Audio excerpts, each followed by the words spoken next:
ஏற்கனவே இந்த யூடியூபர் சவுக்கு சங்கர் நீதிமன்றத்தில் இருக்கக்கூடிய பெண் ஊழியர்கள் குறித்து அவதூறா பேசினதுக்காகவும் காவல்துறையில இருக்கக்கூடிய பெண் காவலர்கள் குறித்து இழிவாக பேசி அவதூறு பரப்புனதுக்காகவும் புகாராகி அந்த புகார்ல கைது செய்யப்பட்டு சிறையில குண்டர் சட்டத்துல உள்ள இருந்துட்டு கழி தின்னுட்டு இப்ப வெளியே வந்திருக்கிறேன். இந்த வருஷம் அதாவது இந்த 6 மாசம் இந்த ஜனவரி வந்துச்சுன்னா நான் பொது வாழ்க்கைக்கு 20 வருஷம் ஆகுது. நான் பொது வாழ்க்கைக்கு இந்த 20 ஆண்டு காலில் என் பேர்லயோ என் குடும்பத்தார் பேர்ல எங்கேயாவது ஒரு குண்டுமணி சொத்து எங்கேயாவது வாங்கி வச்சிருக்கனான்னு யாராவது வெளியிடுங்க பாப்போம்.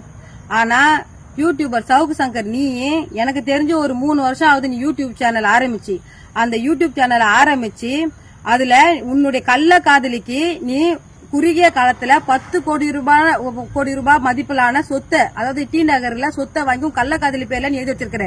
நீ யூடியூப் சேனல் ஆரம்பிச்சு நீ என்ன தொழில் செஞ்சுட்டு இருக்க? நீ தான் பெரிய புலனாய்வு மயிராச்ச.